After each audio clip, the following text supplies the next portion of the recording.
Gold, trusted gold buyers. మీరు తాకట్టు పెట్టిన బంగారాన్ని విడిపించి ఈ రోజు ఉన్న మార్కెట్ ధరకు కొనబడను. పొద్దున 6 గంటలకు లేస్తే స్టాఫ్ వచ్చారా, పొద్దున 12 గంటల వరకు ఈ షూటింగ్, మధ్యాహ్నం ఆ షూటింగ్, రేపు దుబాయ్, ఇటు ఆస్ట్రేలియా, ఇవి అన్నిట్లో ఈ స్కిట్లో బిజీ ఉంటుంది. ఇప్పుడు మీరు ఇందాక అడిగారు స్కిట్లు, మినిమం ఒక స్కిట్ రాయడానికి 2 రోజులు పట్టేదండి. ఎవరు రాస్తారు?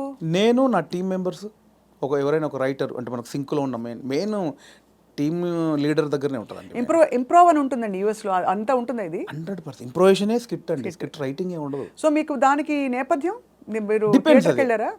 థియేటర్ ఏం లేదండి నాకు. థియేటర్ ఎక్స్పీరియన్స్ లేదు, జస్ట్ మీరు చూసి నేర్చుకున్నవి అంతే ఇవన్నీ. అంతే. ఎందుకంటే ఇప్పుడు బాడీ మనం లాంగ్వేజ్, కూర్చున్నామండి, టైమింగ్. ఇప్పుడు పాయింట్ ఎట్లా వస్తే మనం కూర్చున్నాము, లేట్ అవుతుంది, ఈ లేట్ అయిన గ్యాప్లో ఏం చేద్దాం అని ఒక థాట్, ఏం చేయొచ్చు అని కూర్చొని మాట్లాడుకోవడం. అలా మాట్లాడుకుంటే ఏదో జోకులు వస్తూ ఉంటాయి. ఓ బంచ్ ఆఫ్ జోక్స్ వచ్చాక అసలు దీనికి ఏంటి కంటెంట్ ఏంటి, కథ ఏంటి, ఓ ఇలా వచ్చాడు, ఓ మిడ్లో గొడవ జరిగింది, లాస్ట్లో ఆ గొడవ పడి సారీ చెప్పాడు, ఓ స్టార్ట్, ఓ మిడ్, ఎండ్, ఏం చేయొచ్చు దీనికి, అలా కూర్చి స్కిట్ రాయడమే. అలా టీం అంతా రాయడం, ఆలోచన ఎక్కడ పాయింట్ వస్తుంటుంది. అది టైమింగ్, ఎడిటింగ్లో అసలు అంటే మా టైంలో అయితే ఎడిటింగ్ సెన్స్ లేకుండానే దింపేసేవాళ్ళం అండి. దింపేశారు. ఇప్పుడు ఎలా ఉందో నాకు తెలియదు. నా ధనరాజు కానీ, నేను కానీ, అప్పుడు రాఘవ్ గారు కానీ, చంద్ర కానీ, అంటే అప్పుడు ఇప్పుడంటే పాపం వాళ్ళు జబర్దస్త్ వాళ్ళకి, ఇప్పుడు వాళ్ళకి ఏమైందంటే కొన్ని వేల పాయింట్లు టచ్ చేశారండి. అవును, ఎన్ని స్కిట్లు అయి ఉంటాయి, కొన్ని వేల స్కిట్లు అయి ఉంటాయి, వేల పాయింట్లు టచ్ చేశారు. ఇంకేం చేయాలో అర్థం కాక వాళ్ళకి. అవును. అప్పుడు మేము కొత్త కాబట్టి మాకు అన్ని కొత్తయే, ఆల్ పాయింట్స్. ఇప్పుడు అత్తా కోడళ్ళు ఓ 100 పాయింట్లు ఉంటాయి, అప్పుడు మాకు అవన్నీ కొత్త.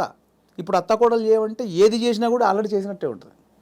సో అట్లా మాకు చాలా పాయింట్స్ దొరికేవి. ఇప్పుడు చంద్ర మొత్తం ఫ్యామిలీస్ మీదకి వెళ్ళిపోయేవాడు, నేను అన్నీ కొంచెం టిపికల్గా ఉండాలి, అది నేను ఈ కొంచెం కొత్తగా ఏదో చేసేవాడిని, ధనరాజు ఇంకో, అట్లా ఎవరి కేటగిరీ వాళ్ళకు ఉండేది. సో అప్పుడు పోటాపోటీ బాగా చేసాము.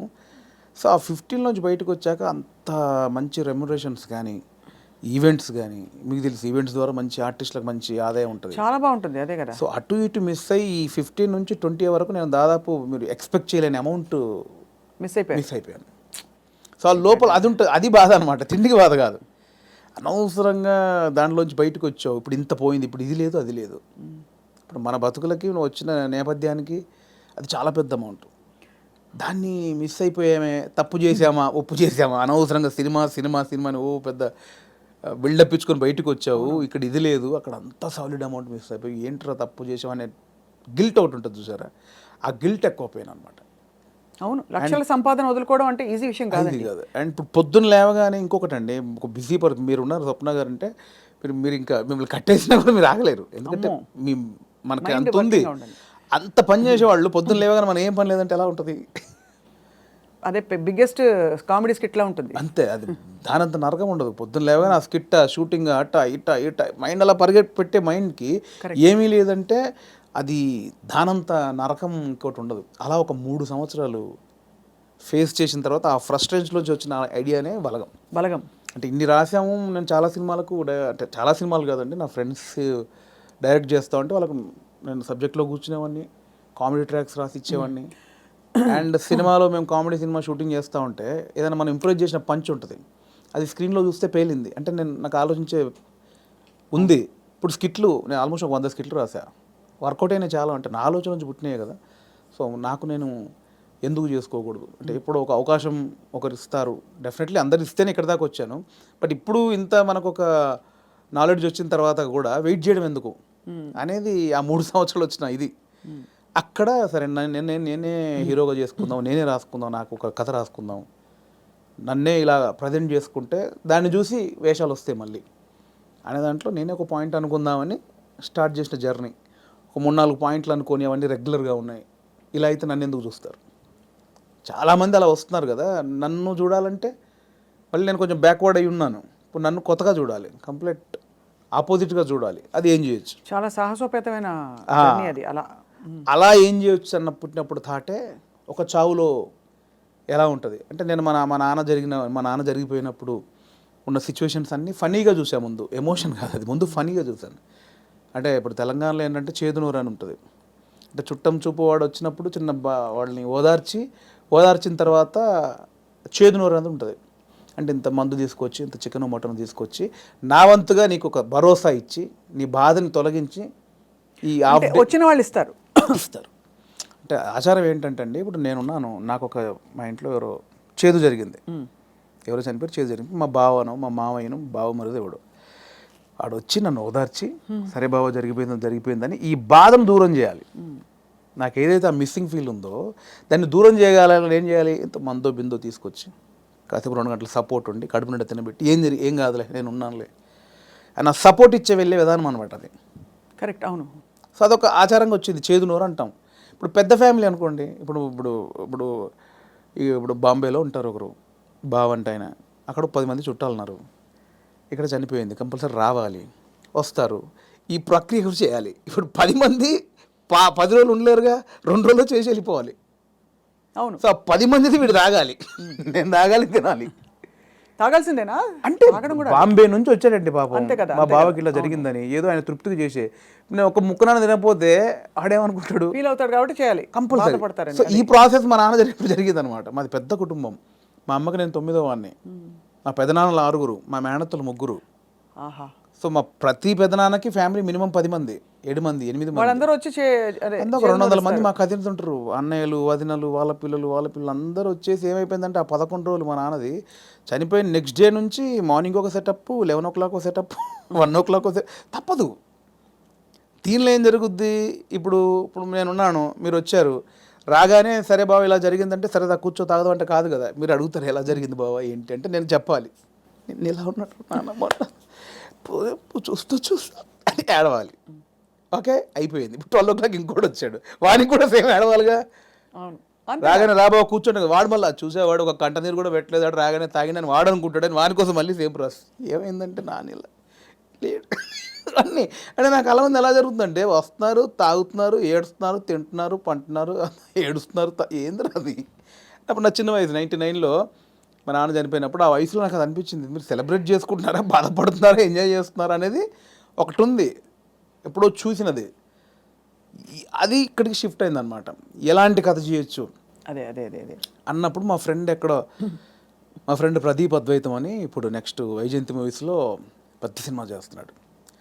సో నాకు బెస్ట్ ఫ్రెండ్ అనమాట. సో తనే ఏంటంటే ఒకసారి 10 days కనిపించలా, మళ్ళీ వస్తే డార్లింగ్ ఎక్కడికి వెళ్ళామంటే ఇట్లా మా పెద్దనాన్న చనిపోయాడు రా, గమ్మతుంటుంది మన తెలంగాణలో మా తాగుడు గోల ఇలా ఏడుపు అని అన్నాడు. అది స్ట్రైక్ ఏదో బాగుంది కదా అని ఒకసారి రివెండ్కి వెళ్తే మా నాన్నది ఇంత జరిగింది కదా ఫన్ ఇక్కడ, ఇది కదా మనం ఆపోజిట్గా చెప్దాం అనుకున్నాం. అక్కంచెలు మొదలైన కథ.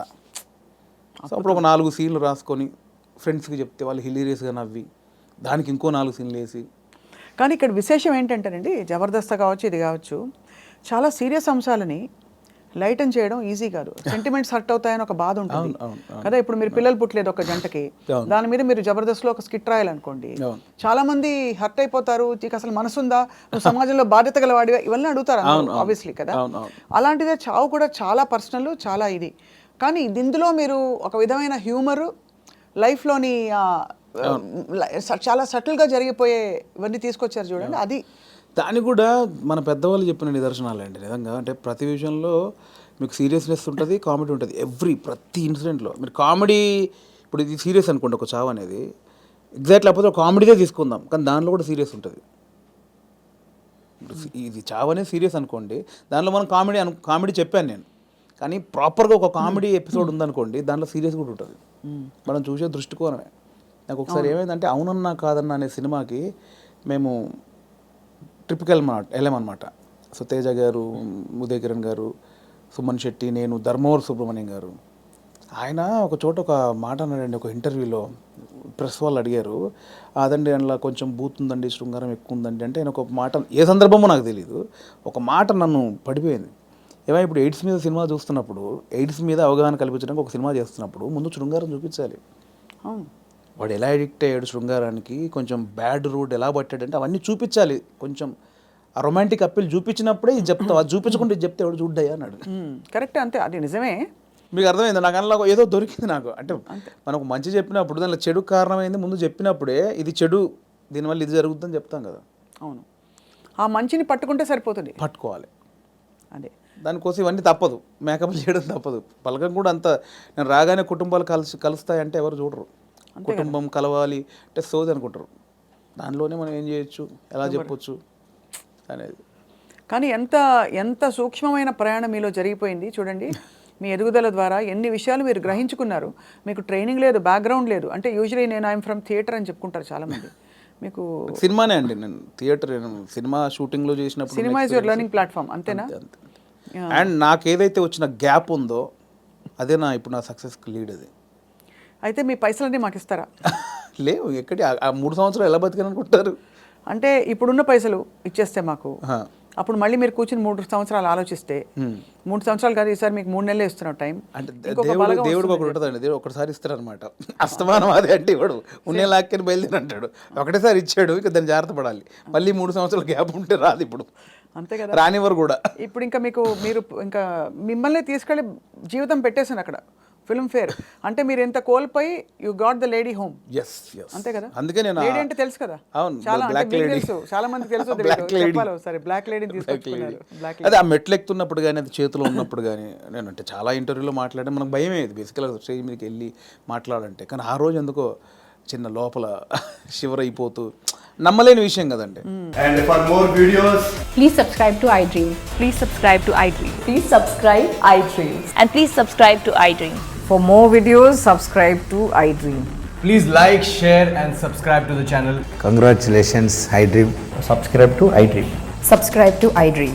So subscribe to iDream Media.